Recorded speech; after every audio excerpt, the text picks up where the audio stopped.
Hi, I'm Roy Collin, the host of the podcast. You can find everything about me by scanning the QR code there or going to roycollin.com.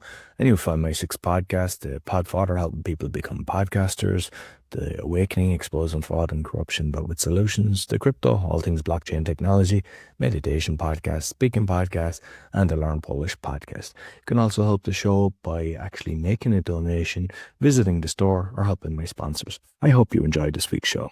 Welcome to Freedom International Livestream.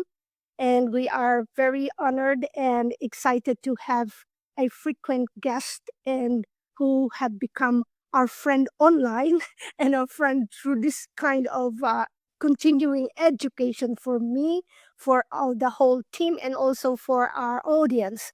So we have Vanessa Beeley, who is an independent journalist, and she really does the on-ground reporting just to shed light on the realities of war-torn Syria and beyond. And as most of us know, it's very confusing of what's going on in West Asia. So today, rest assured that's why we titled it as Hello Drago, and we titled it as Unfiltered Frontlines. Okay, so because I don't know about you, but even during the election, I didn't really look at the mainstream media. So I go to the trusted channel, and not all alternative media also I trust, but there's certain channel. So she will help us really break down some of the things that's happening. Okay, and there's so much things happening. As I was telling her, pardon us for a little ignorance or being uninformed and continue to be confused. So welcome, Vanessa, and thanks again for everything that you do. And Roy, thank you for being with me all the time. And of course, Hartmut, and of course, our dear friend also, Drago from InfoBricks. So thanks, everyone. And and Vanessa, anything you want to just invite them now to where they can connect with you, please? Yeah.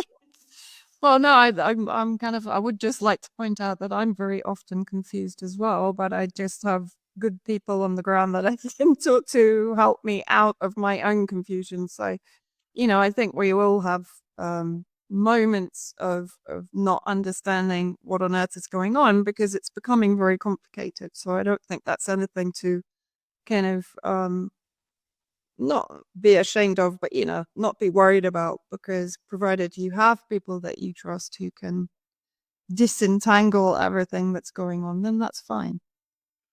Thanks. And that reminds me also when I was still working in a corporate nursing, that they always tell us, and it really works. We don't have to know every regulation or everything, but at least we need to know where to go to find it.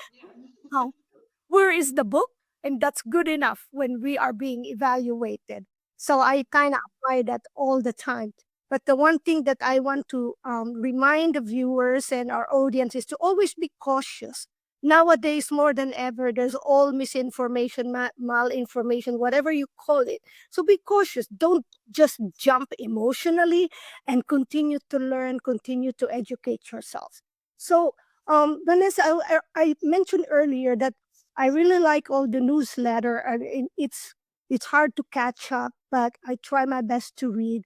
And your last email or newsletter and article in the Substack. So I want everyone to know that's where you could get Vanessa Beeley, okay? In her Substack at Vanessa Beeley.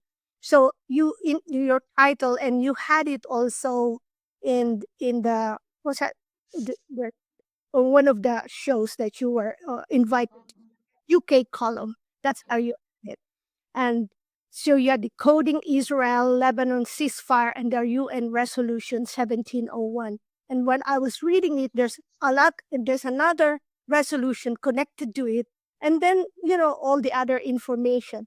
So first, I guess you could start with that. But let me ask you: do you still really think that UN has any power to really create some kind of revolution or peace?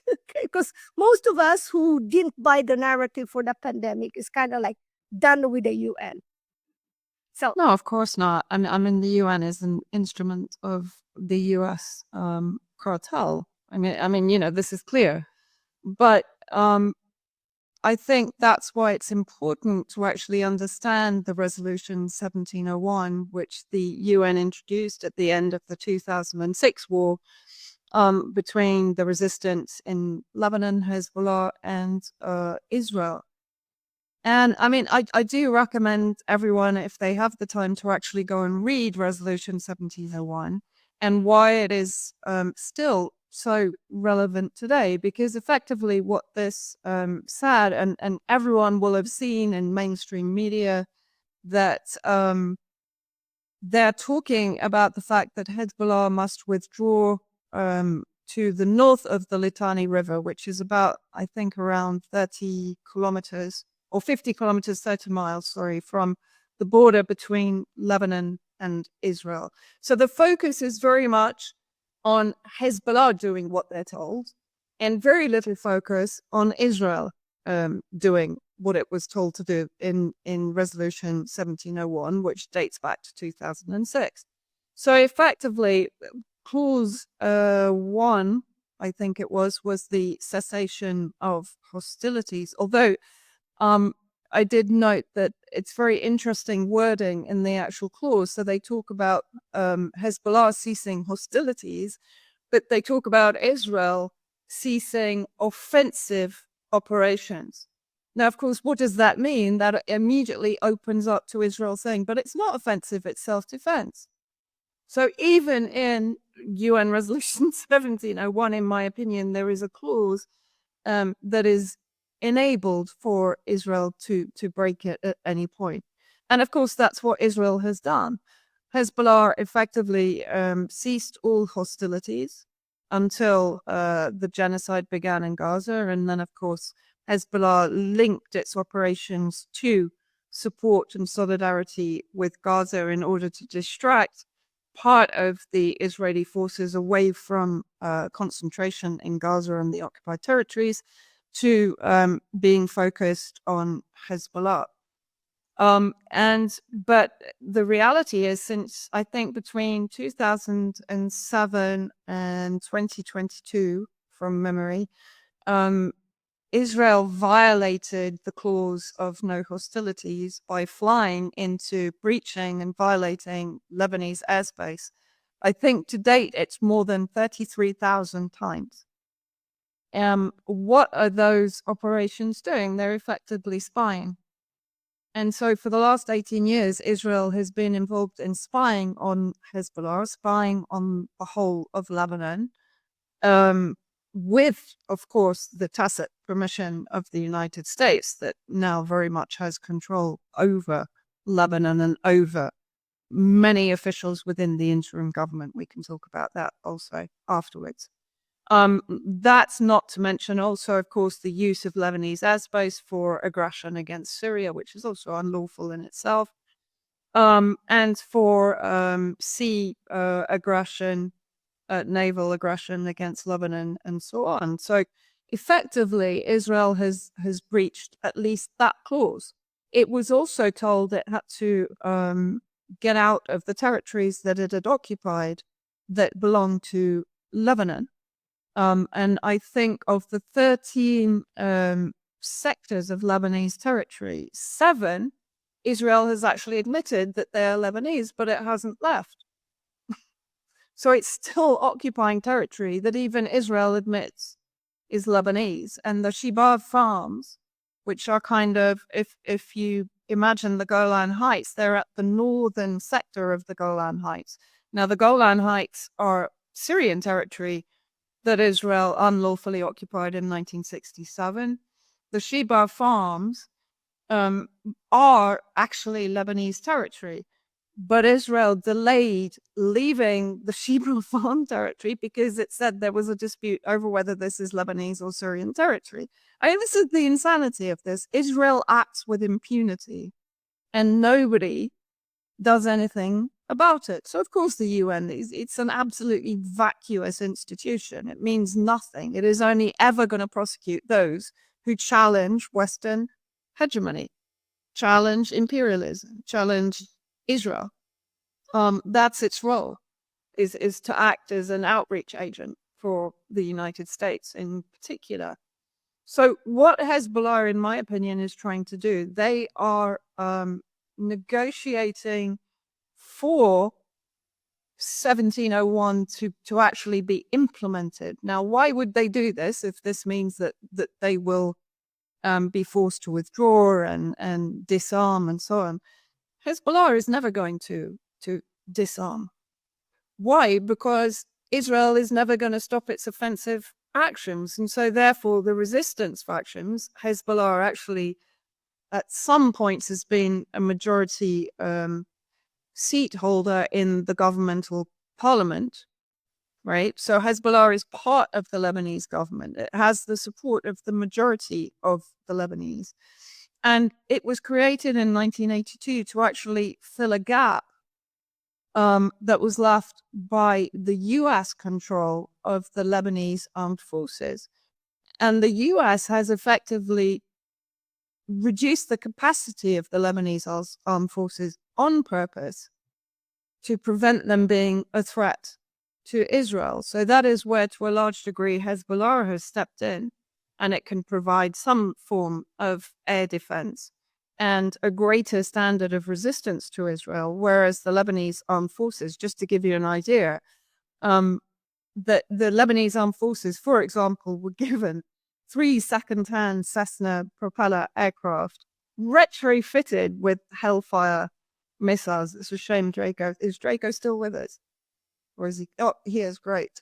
And Israel has been given 75 stealth F-35 fighter jets. So that gives you an idea of the disproportionality between the US supporting the Lebanese armed forces and how it supports Israel. And there is actually a qualitative military edge doctrine in the US, which states that no country in the Middle East can have weapons. I mean, this is just insane. The whole situation is insane.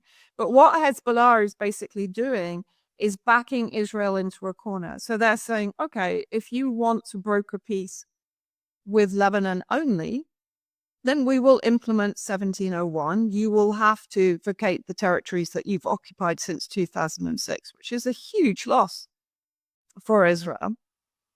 But if you're prepared to broker peace with Gaza and the occupied territories, predominantly Gaza, and give them a decent negotiation deal based on cessation of all military activity, etc., full withdrawal from Gaza and an end of the siege, then 1701 can stay in place and we're not going to change the status quo.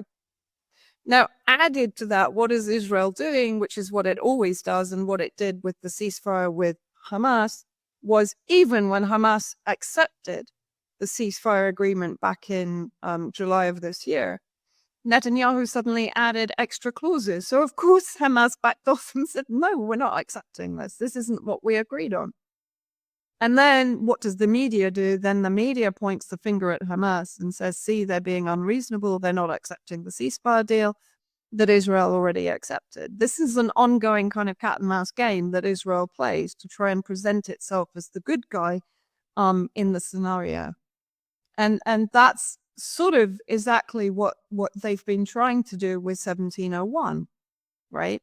And what they've done is added a new clause, which Amos Hochstein, who is effectively a Zionist, has been negotiating in Lebanon on behalf of Israel, which is to add a clause where Israel can basically attack Lebanon at any moment that it feels that it's under threat.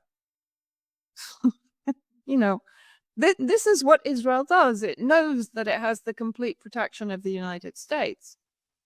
So it plays this game of how it's presented in Western media, in Western political and diplomatic circles. Whereas in reality, of course, what does it intend to do? It intends to expand its aggression. It's already been expanding the aggression into Syria. It's been bombing deeper into the center of Beirut. It's bombed recently in the last few days a Christian area in the center of Beirut. Why?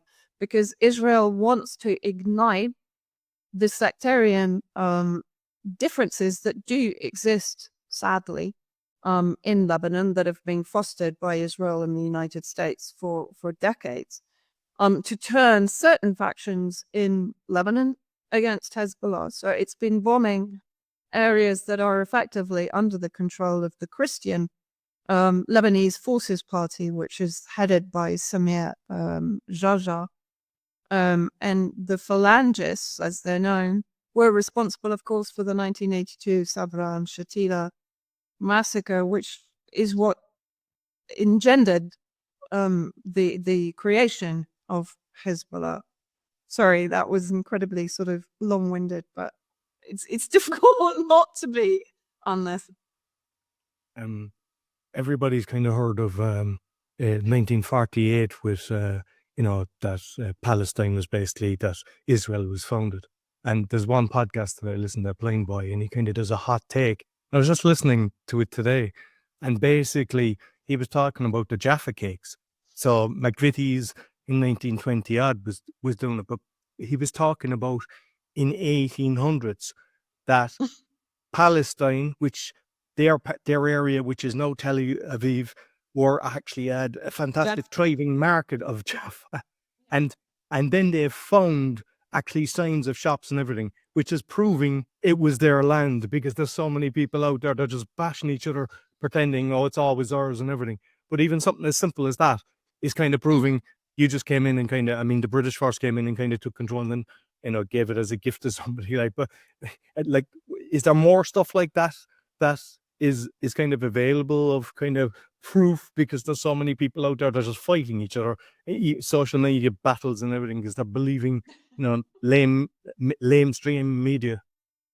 Yeah, there's a very good website called If Americans Knew, I think. It was set up by Alison Weir. And I do recommend ifamericansknew.org. And people can go there, and there you have, like, she addresses all of these different issues in huge detail. She gives links, she gives resources, books you can read, and so on. So that's one of the best resources for those kind of questions, because I mean, I can't remember when she established the website or when she first went to Palestine and to Gaza, which is Palestine, of course. But it's a really good resource website. So I would recommend going there to dig into all of that. On the ground then in Syria, because like the financial markets, they stop people transferring money across. So even if somebody had, they're an American, they want to send money home and stuff like that. What are the locals doing financially? Because I know, like in Africa, they're using the mobile phones and stuff like that for a payment system. What are they using in Syria when they're trying to do payments? Cash. Everything is cash. Cash is king. Cash is king. Yeah, I mean, there are Syrian banks, so I'm guessing that Syrians do have their money in them, and they do use local cards and so on. But if people want to send money from outside, it's not particularly complicated. There are kind of, how would you describe them? Almost like Western Unions here, but Syrian affiliated. So they have offices in different European capitals, for example. So if they have family outside, they can take money there, and then it gets transferred to Syria. But for me, for example, because all my money is outside Syria, bringing it in is always quite an adventure. And now, of course, Israel has bombed pretty much all of the borders and all of the roads leading to the borders with Lebanon, except one, which is in the north. I actually had to go that way about a week ago, which it used to take me about an hour.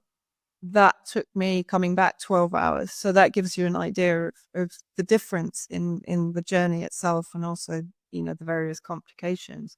So the only way that I could do it would be to go to Lebanon, send myself money via one of the kind of money handling operations, whether it's Western Union or whoever, and pick it up in Lebanon, which is kind of crazy. Or if someone's going out from Syria and coming back, I can transfer money to them, and then they bring me back the cash here. But it's always it's not it's not a case of just sticking my card in the wall and getting cash out of the ATM. You know, it's fairly complicated. So it's one of the difficulties that we deal with. With like the way the media is at the moment. I mean, like if we look at even say Ukraine and Russia, because I've got friends on both sides, and I mean I see stuff whether they're posting it themselves or people just forwarding on stuff. And I mean, if you were to believe either side, everything is right. And I know it's the exact same in that, you know, with Syria, Lebanon, and everything. Like, where would you guide people? Because I think thankfully people realize the likes of CNN and BBC, you know, that their time is up. But there's podcasters as well, unfortunately, they're regurgitating a lot of lies. So sometimes people say podcast is great, and it's great when we have an open platform like this and we just kind of discuss everything. But sometimes people push an agenda, and so based on, like, obviously you've always filled us with fantastic information, and like I dig further, and I like, you think you know something, and then where should people actually, regarding this conflict, obviously be following yourself, but where should they be looking? What should they be avoid? Because obviously there's controlled opposition as well that people mightn't be aware of. Yeah, I mean, social media is a huge minefield at the moment. There's an awful lot of what I call clickbaiters out there that are pushing out very sensationalist misinformation. It's not necessarily completely wrong, but it's basically sensationalism. And I would be very careful of that, because a lot of them have a huge following, and you have to question why in this age of censorship are they so massively followed, and why are they able to influence to such a degree. But I guess I would recommend trying to find regional people who are reporting both on social media and in outlets like, for example, The Cradle, which was started up by Sharmin Nawani a few years ago. Sharmin, of course, was one of the first journalists, and she was previously with Al Akhbar. But she was one of the first journalists to come into Syria, I think from 2012 onwards, and start reporting on what was really happening on the ground. And she was pretty heavily vilified for that. So The Cradle, Al Mayadeen, for example, in English is also quite good. If you're looking at day-to-day news from a more resistance perspective, you know, it's very hard to get a completely balanced view, because people in this region are very unbalanced in their support of the resistance. In my view, quite rightly, you know, when people talk to me and say to me I'm biased, I said, well, the creed of objectivity is an absolute kind of ridiculous illusion that is put there to not allow journalists to have bias. If you read anything from John Pilger, he has a bias. He has a very clear bias. Does that make him a lesser journalist? No, of course not, because his bias is evidenced. I have a very strong bias against Zionism, against imperialism, but my reports are evidence. You know, so if people want to attack me, attack the evidence, don't attack me. And so I would say the same thing about, and of course UK column, I mean, I'm on there. They're not heavily focused on the Middle East. I mean, I'm probably their main purveyor of Middle East information, but still it's a good outlet also for other subjects like Ukraine and Russia, China, and so on. But yeah, I mean, as I said, I would try, I mean, I can try, and what I can do is to send you a load of links to websites that I think are really information heavy, that people can actually really trust and use. No, that'd be excellent. We can include it in the show notes. Yeah. And just okay, finally, that's before I pass it to Hartman, well, I see the two of them, their cameras off, but hopefully, but basically, just like kind of following up on what you said, like, you know, when usually I'm kind of checking what your latest stuff is and everything, and I went into Wikipedia, and I mean, I know that is control, but just because, like, what it says about you, it's so fun. When you look at it, like, I won't say the year that you were born, but it's like it gives 2 years. Oh, even that's wrong. Yeah, no. Yeah, because I know you're June, so it's like I was thinking, first of all, were you born on the 1st of January, and like the head was out? yeah, the 31st, like, but so even that they can't get right, and basically a conspiracy theorists and all this and disinformation, and if all you have to do then is look at it, and I thought Kevin Jenkins would be the same, and they're basically saying pushing anti-COVID against especially targeting the American population, like everyone that we know that is good is bashed, and I think it's actually a good thing because sometimes people go, oh, look at this. But for me, it's like the people that are really set. I mean, we've been, both Grace and myself, we had our YouTube channels removed, kicked off so many different things. But then we look at the likes of a load of them. But when you look at Wikipedia, because sometimes people think, oh, but it's on Wikipedia. Like most of the stuff that's out there is done by the bad people. And it's like you don't even have the ability to actually remove that crap, do you? Well, if you do somehow manage to remove it, it's back on in about 30 seconds. So I gave up on the idea, and Professor Piers Robinson, who I worked with on the OPCW case, although, I mean, he did the amazing work on that. I think he did have someone working on it, and they said, this is pointless. Like the minute that they changed something, someone came in and deliberately changed it back. I think there was a guy, funny little guy called Philip Cross, who was responsible. If you go into the edit section, you can see the names of the people, and he was all over the kind of the Syria journalists, the ones who were challenging the dominant narratives and so on. He was all over them, changing them. But yeah, I mean, and is that a real person, or is it kind of fictional person that they've created? No, I think it was proven to be a real person from memory. Yeah, I think it was. I think somebody did do some work on it and some research on it, and he was a bit of a sad little individual whose entire life sort of vision was to destroy people who were destroying UK Foreign Office narrative. So anyway, I mean, I've given up even thinking about it. If people rely on Wikipedia for their opinion of you, then they're not the kind of people I want following me anyway. And that's why I actually brought it up, because I think people, unfortunately, not everybody knows that, so they shouldn't. Yeah. Don't be looking at it. So No, exactly. Thank you very much as always, and I pass. Oh, you're welcome. Hello, Vanessa. My pleasure to have you here on the show again. Hi.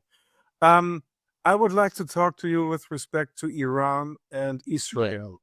For me, the situation is a little bit strange. For example, if a country with 200 missiles attacks Israel, and Israel says they could shoot 99%, I don't believe this.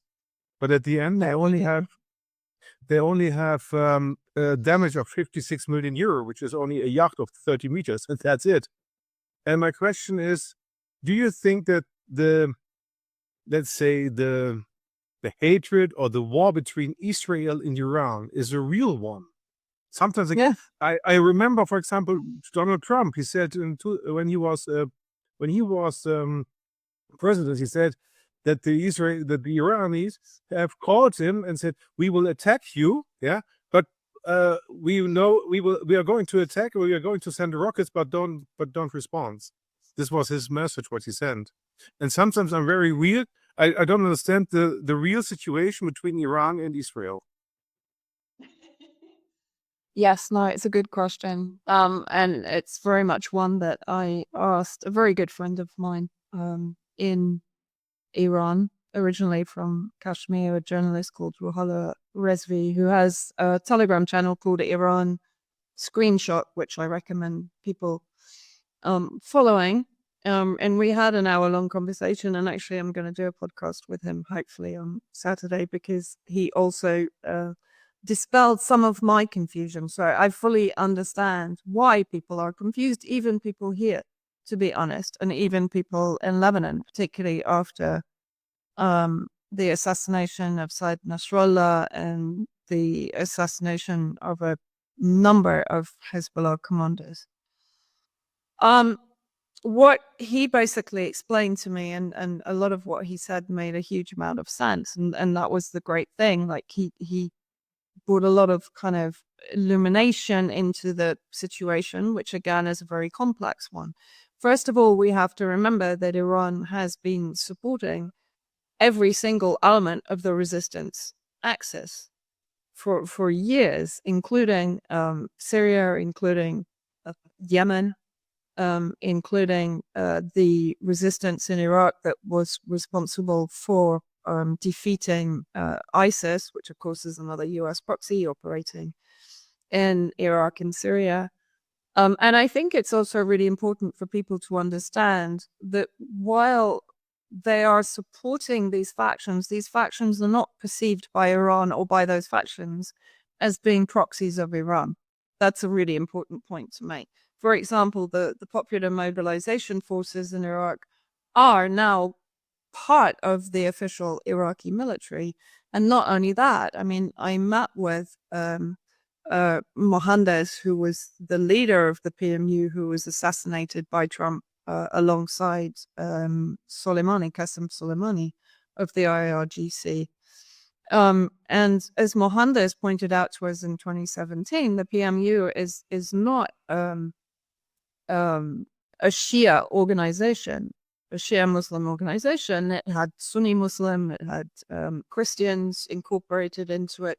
It was an Iraqi resistance militia that was formed to compensate, just like Hezbollah, formed to compensate for the US control of the Iraqi armed forces that were not being enabled to actually fight against ISIS at a certain point in Iraq. Sorry, again, that was a long answer, but it's important to understand Iran's pivotal role in empowering the resistance states and the resistance elements within states, right? Including Hezbollah, including Palestine, including Syria. So that's number one. And of course, all of those resistance factions are in solidarity with Palestinian nationalist justice movements. And so, you know, that first of all must be made very clear. Iran is the strongest supporter of all of those factions and ultimately of the Palestinian cause. I think you have to look at what happened prior to True Promise 2, which is the one that you're talking about, which only caused $56 million worth of damage. First of all, you had the assassination of I think it's the assassination. Iran was claiming that it was an accident. I still think it was an assassination of President Raisi and Foreign Minister Abdul Hayyan. So you were suddenly then plunged into elections. The people in the democracy of Iran elected a reformist government, very much led by Pezeshkian and Zarif. Zarif, of course, was responsible for the previous management of the nuclear deal. And it was very clear, actually, from stage one that they were kind of wanting to pivot more towards the West. But Iran is a complex system. The supreme leader is Said Khamenei, right? So ultimately, he decides what happens.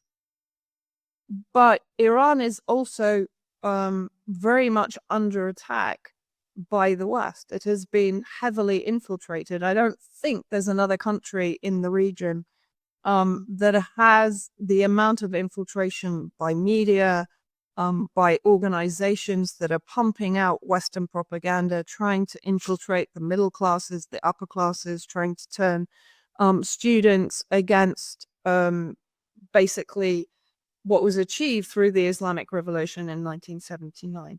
So it's very much under attack. It's also under attack on its borders from Azerbaijan, which is basically absolutely Israel captured.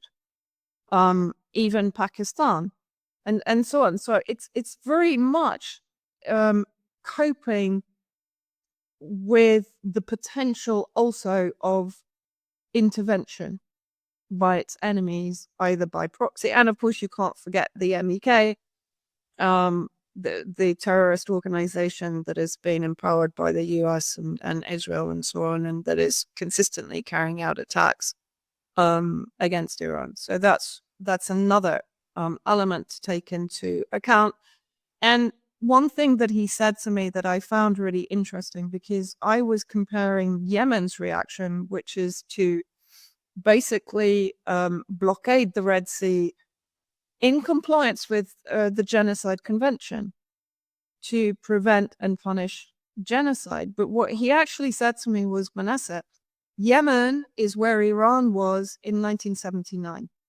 Apart from Aden, everyone in Yemen supports Ansarullah, supports the Palestinian cause. And so therefore, there's no real pushback against what Yemen is doing. There's support for what Yemen is doing. In Iran, even though the majority of people support the Palestinian cause, the middle class, the nouveau riche, the rich, the upper class, the people that are affected by Western media propaganda and so on, are not really willing to give up their comforts and their comfortable life in order to go to war on behalf of Palestine. So that's another element that has to be taken into account in Iran. And then one thing that he talked to me very much about True Promise 1, he said, look, basically this was a bit of a wet squid. We didn't really do anything. We were testing the air defenses and so on, but it didn't really achieve anything, and we accept that. True Promise 2 did actually achieve a lot if you consider the number of missiles that made it through the air defenses, not only the combined air defenses of the US, the UK, Jordan, and Israel. But one point he made, he said that there's one technical problem that we had. We were not accurate. And if you look at, for example, they targeted the Mossad headquarters in Tel Aviv. The missile landed about, I think, a few hundred meters away from there. In the Nevatim airbase, for example, he told me there were about 20 to 30 missiles that actually hit target, but they were not on target.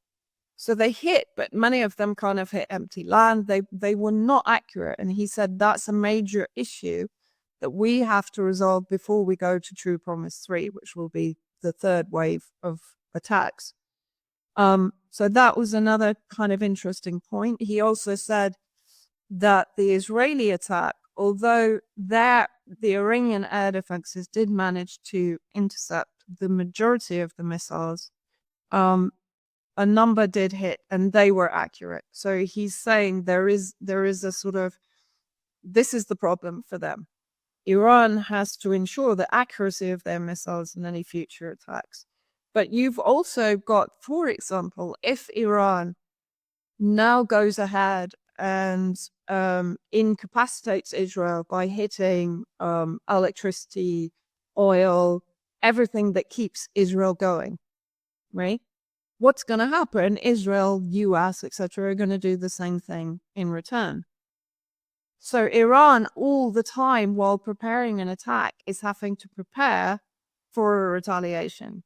And that comes back to the point that the certain factions in Iran are not going to accept having their comfort levels reduced by any kind of escalation of the war. At the same time, everyone knows that war is coming. I mean, we all know it. We know it in Syria. We know it, obviously Lebanon's in the middle of it, but we know it's coming in Syria. The factions in Iraq know it. Yemen is already facing it. And Iran knows that war is coming inevitably. They can't delay it, but what they can try to do is to delay it to the extent that they can prepare well enough for it. And actually Syria is very much in a similar situation, although Israel now is seriously upping the ante in Syria. I mean, I think yesterday they bombed Syrian auxiliary forces in Palmyra, and that was a huge hit. The official report is 41 killed and hundreds injured. But some reports are saying that up to 70 plus were killed. So that was a major attack. And of course, where is Palmyra? It's the sector of Syria in the center that was taken and occupied by ISIS twice. And the war has been ongoing in the central desert area of Syria against ISIS for some time now in preparation for the escalation that we know is coming. I don't know if that helps. Yes, yes, definitely. Now I think about a quote of Robert F. Kennedy Jr., and he said that Israel is very important for the Western world in Oh, his area because it represents the interests of the Western world. Without Israel, the Western world would lose complete the control over this area. Mm.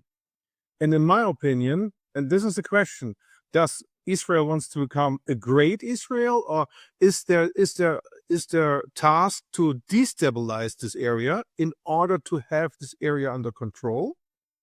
And the main focus, in my opinion, is Gaza, because Gaza has an oil and gas field of $542 billion in comparison to Dubai, which has only $310 billion oil reserves. Mm. And the finance minister Bezalel Smotrich and the minister for security Itamar Ben-Gvir, they made the proposal that all the Palestinians shall move to the neighboring Arabic countries. So, and of course, Mr. Netanyahu refused it. But the idea is, if someone, well, let's say it this way: if Gaza has all this oil field, first of all, in order to get this oil field, in order to explore the oil field, the Palestinians have to surrender, so that, according to international sea law, the Israelis are allowed to exploit this area. Secondly, if Israel would exploit this area, in that moment they would have the chance to establish a city in Gaza, in this area, like Dubai, because they would do it like Dubai, because in Dubai could get all this power by tourism, by trade, logistics, financial services, real estate, construction companies, and technology and innovation. So this area of Gaza has the huge potential for the Western world to become the Monaco of the Middle East. And the problem is that the Israelis will not accept the Palestinians in the, let's say, in the higher class. Lower class, let's say middle class, that's it, not more. apartheid, you mean? Apartheid, yes, apartheid.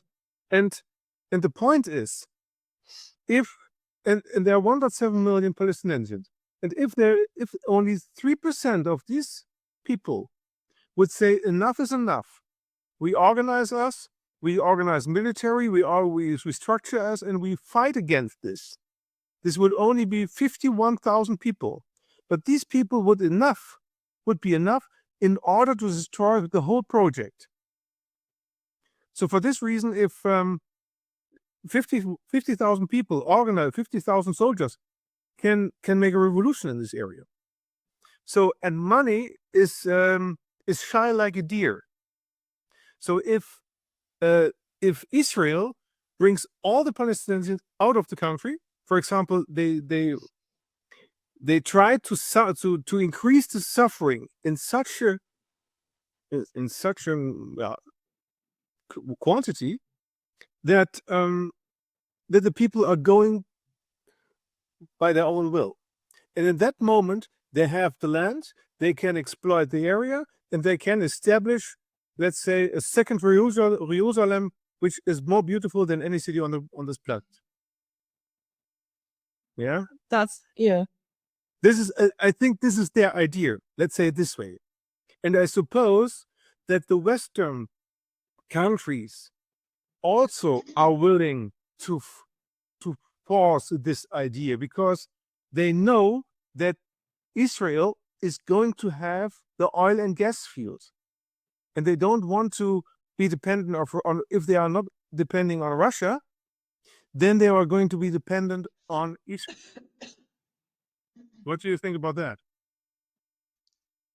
I mean, I've written and talked extensively, actually, about this.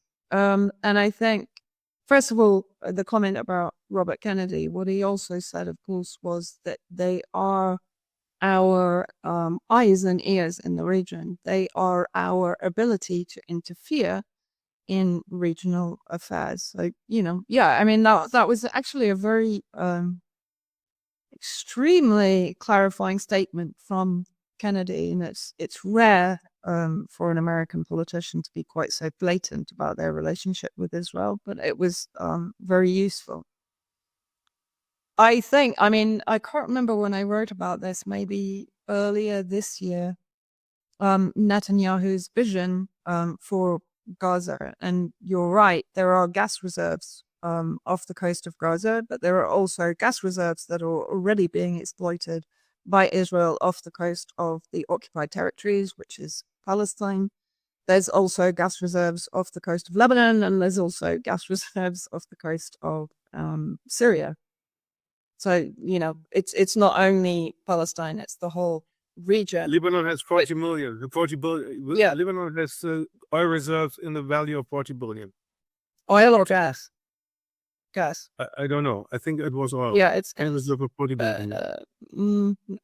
I think that it's all gas. It's 122 trillion cubic meters, of gas, in the Levantine basin. If you remember, when Netanyahu was recently at the UNGA, he held up the map of the blessings and the curse. Now, what was the blessings? The blessings is the India Middle East Economic Corridor, which runs from Mumbai through the Gulf states into the occupied territories, through Gaza, into El Arish in Egypt, and then on to Europe. So his vision for Gaza is Gaza to be emptied of resistance factions, which is the majority of the population, that of course don't accept to be driven from their homeland or to be imprisoned in what is effectively an extermination camp, to create a free trade zone in Gaza, to enclose the Palestinians that remain after the genocide in effectively small concentration camps within the bigger concentration camp. Presumably they would then be released to be used as labor, and then at night they would be re-interned in their concentration camps within Gaza. The industry would be established in the north, and then of course, yes, you're right, it would be built up similar to Dubai after they destroyed all the history, all the culture, all the civilization that existed both in Gaza and Palestine, and they're doing exactly the same in Lebanon. I'll come back to that afterwards. And in fact, there was a recent proposal by someone called Moti Kahana, who's an Israeli-US businessman who's running a company called GDC Group, which is stuffed full of former military, CIA, Mossad, Unit 8200, and so on, to incorporate UK mercenaries or US mercenaries in the military control of Gaza. So that plan, basically what's happening, they're adding layers to the plan on a regular basis at the moment. And if we look at what's been happening in the north of Gaza, which is the complete flattening and now the building or the reintroduction of facilities and infrastructure in order to prepare for the resettlement of the north of Gaza, and going back to Ariel Sharon's plan, the Five Fingers plan, which was to divide Gaza into 5 sections. And as I said, to create these camps where people who are willing to be indoctrinated and to relinquish all idea of resistance can remain, but all those who refuse to give up any idea of nationalism, justice, liberation, etc., will be either exterminated or cleansed from their land and their homes by one method or another. It's looking very much as if it's more likely to be extermination than any other method. At the same time, of course, and this is where when I look at American elections, I don't see them as elections. I just see them as a conveyor belt of uni-party representatives that are brought in for the term to carry out specific plans on behalf now of the Zionist lobby. Or the Zionist movement. How can I say that? Because if you go back to 1986, Muammar Gaddafi, who of course was murdered by Hillary Clinton, effectively, said in 1986 that the way America was heading into such an abyss of decadence, it was going to be taken over by the Zionist movement. And of course, that is exactly what has happened if we look at the Trump administration. But if we go back to my idea that each president has a role on the roadmap that serves the Zionist movement and the military-industrial complex and the deep state, et cetera, that is also heavily influenced by the Zionist movement, in my opinion. Trump, of course, enabled effectively a large part of Greater Israel through Jared Kushner's Abraham Accords, which was an extension of the 70s Oslo Agreement, totally, of course, denying Palestinians any political agency and normalizing relations with Morocco, Sudan, Bahrain, UAE, and of course Saudi Arabia. Saudi Arabia is kind of hanging back because it doesn't want to be seen, not because Mohammed bin Salman is pro-Palestine. He openly declared that he doesn't care about Palestine quite recently. He wants to sign on the dotted line, to normalize with Israel, to benefit from defense and offensive weapon pacts with the United States, which he can only benefit from once he normalizes with Israel. And so what did Jared Kushner achieve? He achieved basically a large part of Greater Israel because Egypt was already normalized since the Camp David agreements. And basically Egypt is not a sovereign country anymore. It's completely prostituted to the Gulf states and to the US and so on. It's in hoc. It will never pay back the loans, right? Very much like Ukraine. Jordan, of course, is a client state of Britain and of Israel, as was demonstrated by the fact that it allows its airspace to be used by Israel when it's conducting attacks against Syria, for example. And Saudi Arabia, pretty much all the Gulf states. And the UAE provided a land bridge for Israel when Yemen blockaded the Red Sea. This is Netanyahu's vision. This is the blessing and curse. And of course, the curse area is the entire resistance axis with Syria as the backbone. Syria is effectively the backbone of that resistance axis because it's the land bridge. It's the land bridge from Iran through Iraq, through Syria, into Lebanon and into Palestine. And that's why Israel has been bombing all the borders, because it's trying to prevent, it's trying to cut that landline. It's not achieving it because there are also tunnels between Syria and Lebanon. So actually the weapons supply is continuing as much as Israel is trying to prevent it. And the same coming from Iran and Iraq. Why is the US occupying the northeast with its ISIS and Kurdish proxies? Because it wants to completely control that eastern border. It wants to shut down that land bridge from Iran and Iraq. And also, if you look at the map of Greater Israel, which extends into Syria, Saudi Arabia, Iraq, Jordan, etc., but it leaves that northeastern sector free for Syria, which is very kind of it. But who's occupying the northeast is the US and the Kurds, right? So the Kurds are acting as a settler proxy for Israel in that northeast sector. So yeah, I mean, you're absolutely right. This is where Israel is heading. And then, of course, if you bring in this kind of crazy lunatic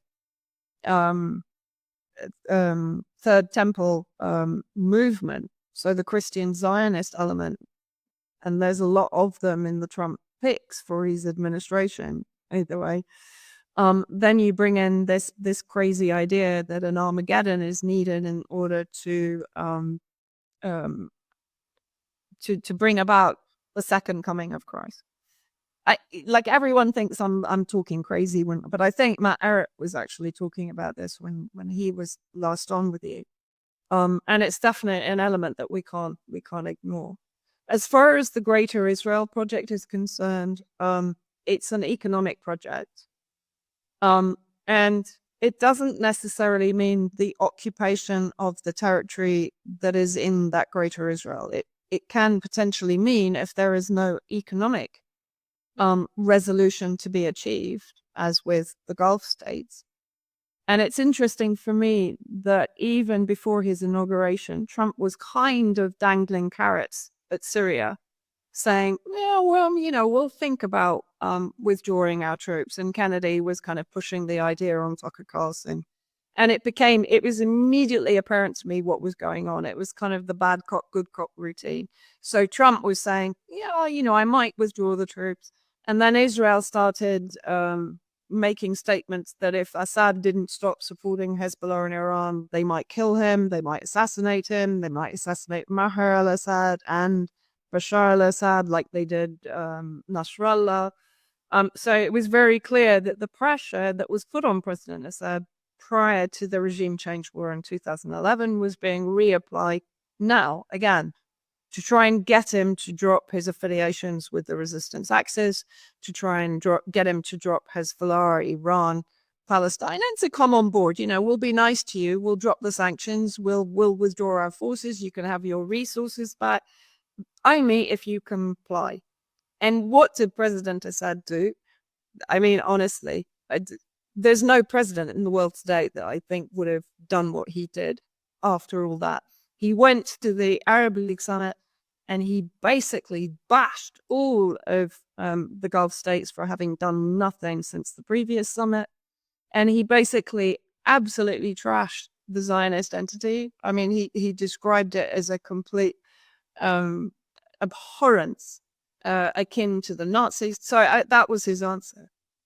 Just as it was pre-2011, that was his answer. You're never going to turn me away from this cause, and you're never going to turn this country away from this cause. And so what's been happening since then, of course, Israel has increased its attacks on Syria. Thank you so much, Vanessa. I talked to Drago. It was brilliant. Thank you. Thank you. I apologize for not being, I was present. I just had to turn off my camera for a moment. No worries. I thank you for sharing all of that with us. I'm also interested in one short question. I'm not sure how much time you have. Is the role of Turkey, because whenever I hear Erdogan speak about something, he's full of love and affection for Palestine, and then Turkey always does something that is not very friendly towards Palestine, to put it mildly. And of course, the Ansar Allah movement made it very clear what they think about Erdogan's policies recently when they attacked some of his Turkish flagged tankers, if I'm not mistaken. So what do you think about the role of Turkey? To me, it seems it's a very sinister role, because they present themselves as allies, but in fact, they are effectively enemies. Yeah, I mean, Erdogan does what is good for Erdogan, basically, and he always has done. Turkey, of course, were instrumental in the regime change war against Syria. They were training the jihadis in Turkey before they actually invaded the northern areas of Syria. And he has his own neo-Ottoman vision also for annexing the north of Syria, taking control of Aleppo. It was his terrorist groups that invaded Aleppo in 2012 and actually stole a huge amount of the industry and the factories and reestablished them in Turkey. So, Erdogan from the beginning, I can't remember when it was, 2012, he said that he will be praying in the Umayyad Mosque in Damascus very soon. But we're in a very different time now. And of course, Russia and even Iran and Iraq have been trying to broker a normalization between Damascus and Ankara. And again, President Assad has been very resolute. I'm not going to normalize anything until Turkey withdraws its forces. There are currently 150 Turkish military bases inside Syria. There's 28 American, 150 Turkish bases. Along the north and in the northwest, and of course they're enabling the terrorist groups in the northwest, led or dominated by Al-Qaeda under whatever moniker it now puts itself. But if you look at the IMEC, the India Middle East Economic Corridor, the first thing I noticed is that Turkey is actually excluded. And so you're absolutely right. Turkey has been making all the right noises about Palestine. And even now it's claiming that it's completely stopped all economic relations with Israel. It's boycotting Israel. But someone told me the other day, yeah, but it's still sending ships. There are still, what it's doing now is sending them, I think, via Cyprus. So it's trying to kind of, which is, what all these countries do, basically. They'll make a statement. I think Spain did the same thing. Sadly, it was proven that even though they were saying they had ceased all trading with Israel, there were still ships departing under another kind of company or organization. And so Turkey is very much doing the same thing. It's been providing oil from Baku. It's been providing materials for the manufacture of weapons and so on. It's not going to, Erdogan is never going to cut his nose off to spite his face. Not for anyone, not for any cause, not for any sort of ideal or ideology ever. And that's why he's always maintained relations. That's why he's asked to join BRICS. Because even though he's a NATO member, now he's kind of knocking at the door of the, of Shanghai and of BRICS and so on. He doesn't want to be excluded from anything. And even if now, for example, in the Northeast, if the Kurds, if say, for example, America withdrew and left a vacuum in the Northeast, it would be a race between Turkey and the Syrian Arab army to take control of those oil fields.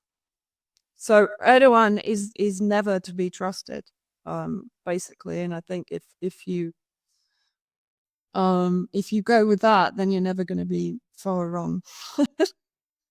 Well, I've actually written that so many times and argued that, especially because, if I'm not mistaken, Erdogan has never gave up on his, let's say, neo-Ottoman pan-Turkish agenda. And to me, it seems that Israel is very important, is a very important part of that because of its relations with Azerbaijan, and then Azerbaijan is like the gateway to Central Asia, which is the crown jewel for the Turks, I suppose. And I think this is the main reason why they will never be like a full member of BRICS, because NATO sees this as a sort of like a destabilization potential for them, destabilize and potentially slow down the advent of multipolarity in Central Asia, and of course to get to Russia's and China's underbelly, top underbelly, as they say. So I think Turkey plays a very important part in this, and to me it seems that they don't want to give it up. They don't want to give guarantees to China, Russia, Iran, and these other multipolar powers that they will not destabilize Central Asia. No, because regionally, the balance of power is very much between actually Iran and Saudi Arabia. And of course, for Israel, it would be way more beneficial if Saudi Arabia tips the balance in Saudi Arabia's favor, right?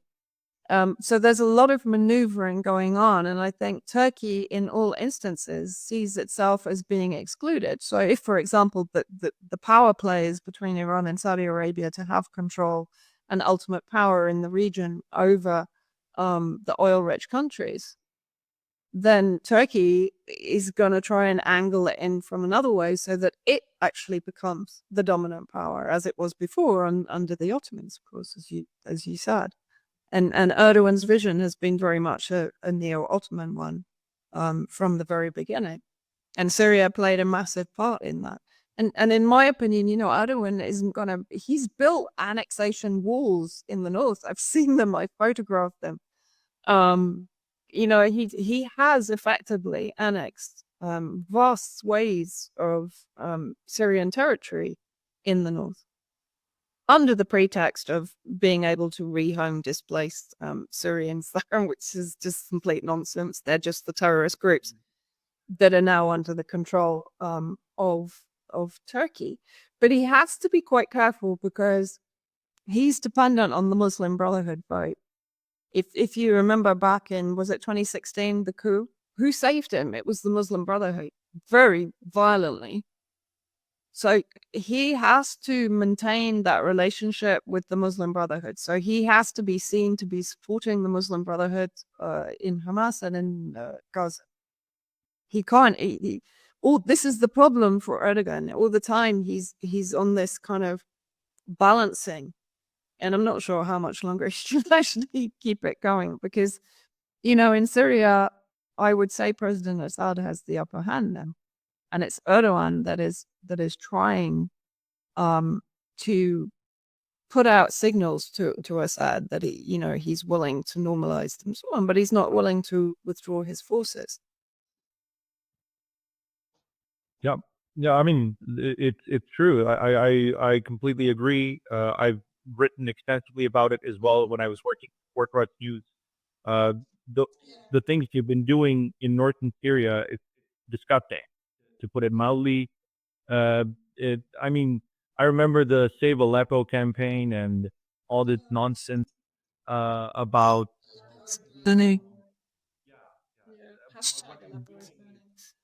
Yeah, but what they were actually doing is just destroying the region and destroying the lives of all those people, like what they're doing now with all the terrorists. Yeah. No, you're right. I mean, Turkey is a kind of a wild card in the whole scenario, and very difficult to predict where he's going to end up, basically. I don't know. Yeah.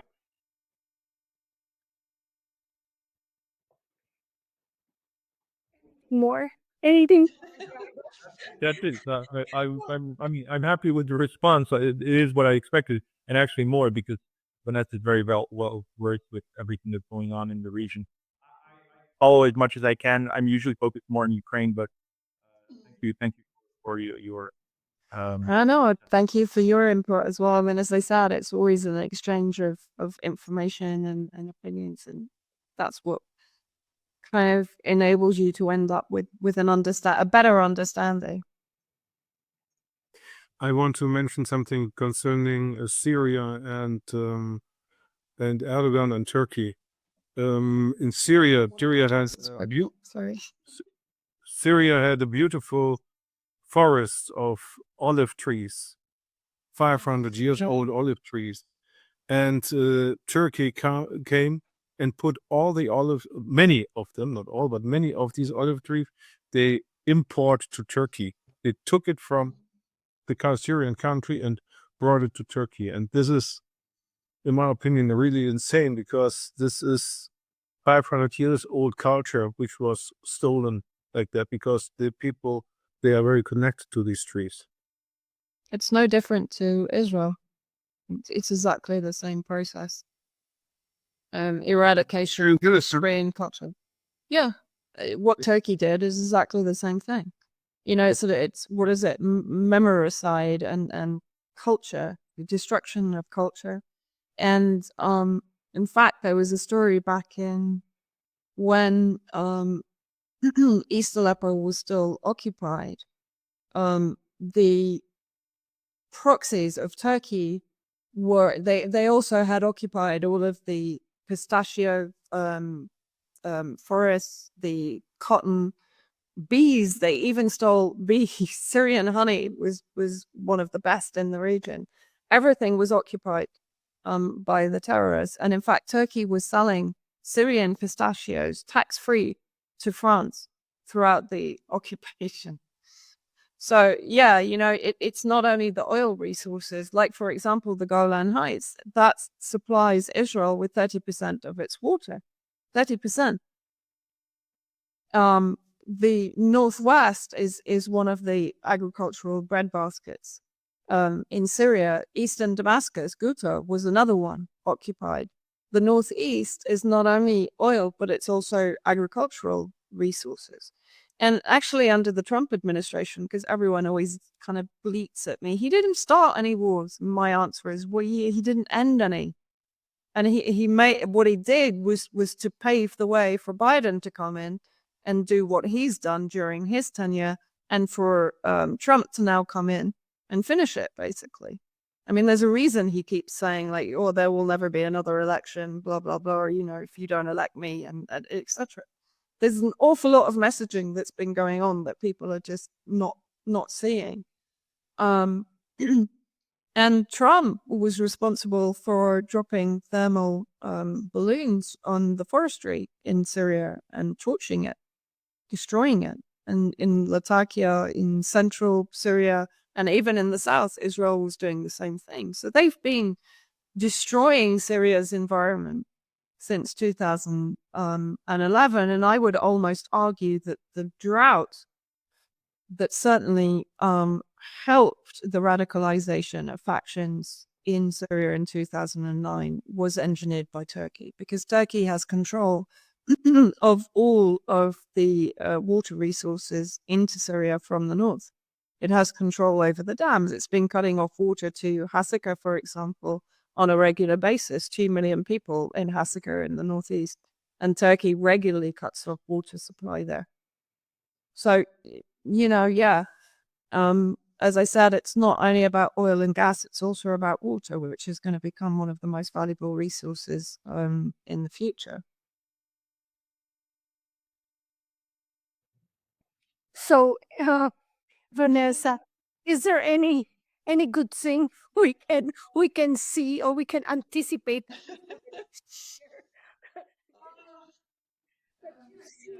It becomes, you know what? I mean, it's like everyone is making a big thing about the ICC arrest warrants today. In my opinion, what's this about? It's about making Netanyahu and Gallant a scapegoat while ignoring the entire Zionist movement that is also responsible for the ongoing genocide, right? Not only in our region, but also in the US and the UK. I mean, our states are completely captured by this movement and under their control. When the British ambassador to Israel is saying, you know what, the UK will put our armed personnel in harm's way to defend Israel. I'm like, what?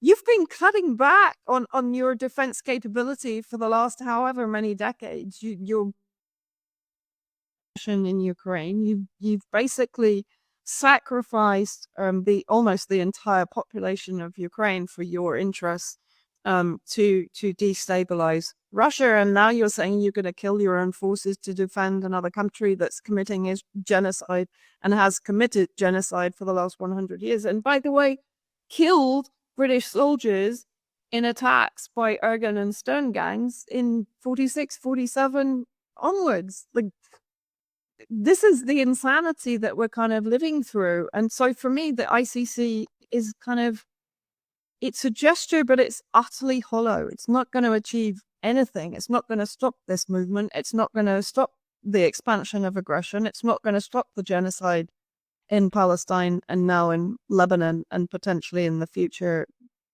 further devastation in Syria, Iraq, and finally Iran, and of course Yemen. So for me, the hope lies only in the resistance, the armed resistance in this region. We don't have any other hope. No one's going to come in and step in and stop it. So the only thing that stands between us and and annihilation is the resistance. In Syria, of course, actually Russia has been stepping up to the plate. They have been.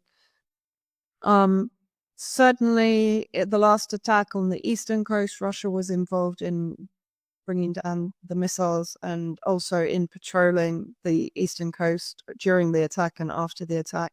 They've increased their military points in the south of Syria, which is the most vulnerable area for ground invasion by Israel.